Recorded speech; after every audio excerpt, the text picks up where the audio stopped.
അടുക്കളൻ്റെ ഉമ്മറത്തെ ഒരു കരുവേപ്പില മരം വലുതുണ്ട്. നോക്കുമ്പോൾ അത് വേനൽക്കാലമായിട്ട് ഇല ഇങ്ങനെ കൊഴിഞ്ഞു പോവുക. അപ്പോൾ ഞാനെന്ത് കാട്ടുന്നത്, അതിൻ്റെ ഇലയൊക്കെ അടിച്ചൂരിയിട്ട് ഒരു മുക്കിലിടും. ഇത് ഞാൻ മുളകും തൈ പാവിയതാണേ.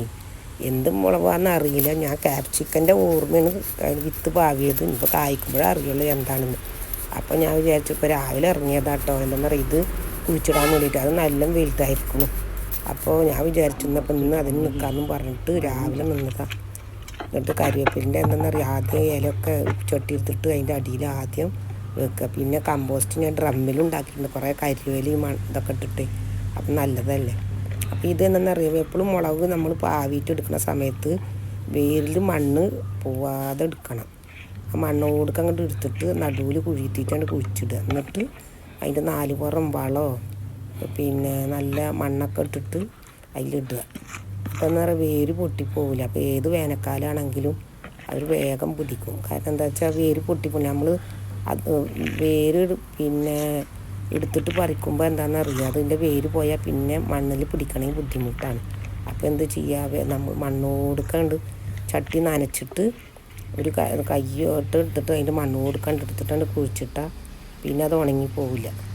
അങ്ങനെ ഞാനിത് കുറേ ദിവസമായി, വലുതായിരിക്കും, നല്ല വലിയ വലിയ തൈയായി. പറിച്ച് നടണം ഒഴിവ് കിട്ടില്ല. അപ്പം ഇന്ന് എന്ത് കാട്ടി, രാവിലെ നിന്നതാണ്. അപ്പോൾ കരിവേപ്പിൻ്റെ ഏതായാലും നിറയെ അടിച്ചൂരി നല്ലപോലെ കുട്ടിയിരിക്കും. അപ്പം ഇന്ന് എന്ത് ചെയ്തു, അത് പറിച്ച് ഏതായാലും അടിയിലിടാൻ കരിയിലുണ്ടല്ലോ. അപ്പം ഇന്ന് അതാ പണി രാവിലെ. എന്നിട്ട് പിന്നെ കമ്പോസ്റ്റിലിട്ട് അങ്ങനെ എന്ത് കാട്ടി, 5 എന്താണ് ചട്ടിയിലാണ് വെച്ചിരിക്കുന്നത്. പൂച്ചട്ടി ഏതായാലും ഇരിക്കുന്നത്. അപ്പം എന്ത് കാട്ടി, പൂച്ചട്ടിയിൽ തന്നെ വെച്ച് ഇനി അവിടെ കൊണ്ടുവച്ച് നനച്ചിട്ട വേനൽക്കാലത്ത് നമ്മളിപ്പോൾ ഒരു തൈ ഉണ്ടായാൽ എന്ത് മുളകാണെന്ന് അറിയില്ല. നമ്മൾ കായ്ക്കുമ്പോഴേ അറിയുള്ളൂ ചീന മുളകാണോ അതേ ക്യാപ്സിക്കനാണോ സാധാ മുളകാണെന്ന് അറിയില്ല. ഭാവി ഓർമ്മ ഉണ്ട് ക്യാപ്സിക്കൻ്റെ വിത്ത്. ഞാനിപ്പോൾ ക്യാപ്സിക്കനാണ് വിചാരിച്ചിട്ടാണ് അപ്പോൾ കുഴിച്ചിടുന്നത്. ഇനി കായ്ക്കുമ്പോഴേ അറിയുള്ളൂ എന്താ അതെന്ന്. ഏതായാലും ഇന്നത്തെ പണി ഇതാണ്. എൻ്റെ രാവിലെ ഇറങ്ങിയതാണ്. ഒക്കെ നനച്ചുണ്ടാക്കിയ നമ്മളൊരു ദിവസം 1 or 2 ഒരു ദിവസം ഒരു 4 തൈ വെച്ചാൽ അല്ല, അപ്പോൾ അതിനായിട്ട് സമയം മെനക്കൊടൊന്നും വേണ്ടേ.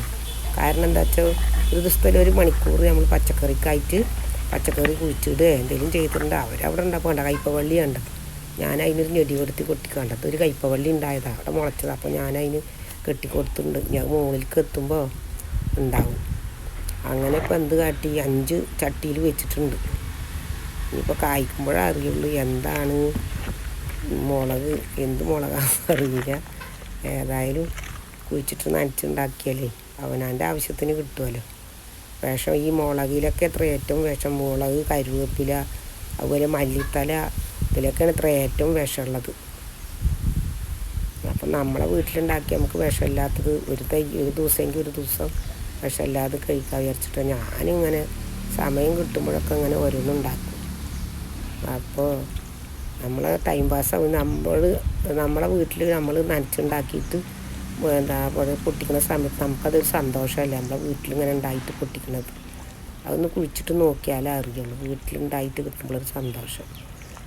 അപ്പോൾ എല്ലാവരും ഇതുപോലെ എന്തെങ്കിലും തൈ കിട്ടുകയാണെങ്കിൽ പാവിയിട്ട് കുഴിച്ചിട്ട് അവനവൻ്റെ ആവശ്യത്തിനുള്ളത് കിട്ടും. നമ്മളെ മക്കൾക്ക് നമുക്കും വിഷമില്ലാത്ത പച്ചക്കറികൾ കഴിക്കാമല്ലോ. അപ്പോൾ എല്ലാവരും ഒഴിവ് കിട്ടുന്നത് പോലെ ഇതുപോലെ ചെയ്യാം കേട്ടോ.